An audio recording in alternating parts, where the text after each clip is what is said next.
Well, when you're out there in the water, it's pure joy, it's pleasure. I mean, fishing is, you can fish every day. Catching fish is not every day you can catch a fish. But just to be out there, it's a lot of fun. And when you hear the rod scream out, that's pure joy to your ears.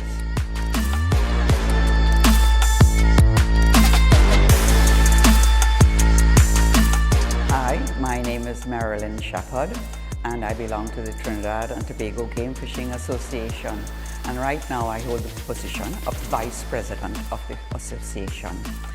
I was born into fishing, and I have come from a family of fishing, so it came naturally to me. I think that I have the personality and the knowledge that I can pass on to lots of people. I mean, I am in the sport now 40 years, so it's a long, long time that I've been running tournaments. So I have ran the tournament in Tobago since its inception 40 years ago, and I run all the tournaments in Trinidad. We have, starting with we run 5 tournaments in a year, and I am officiate at all 5 tournaments. Well, I would consider my success to be being in a family that has, very fortunate, have boats.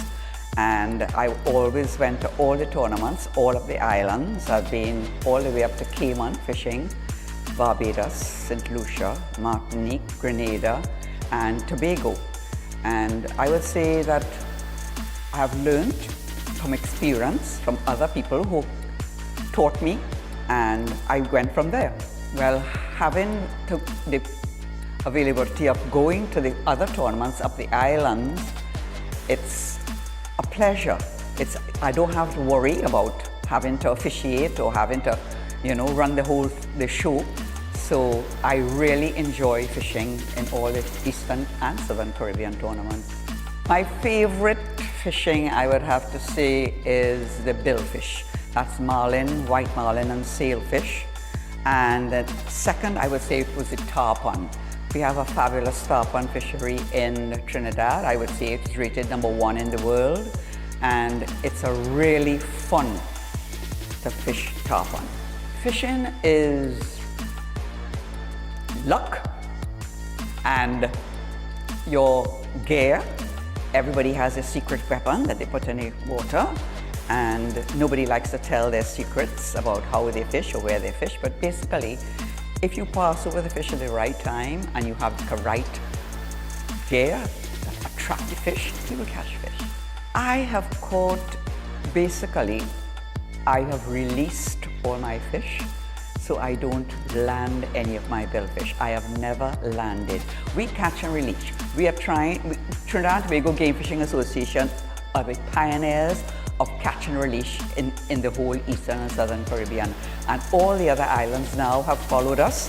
So basically, what we do is we catch and release the fish. You take a picture of your fish and you send it into the control, and they will give you your points if it's a proper catch and release fish.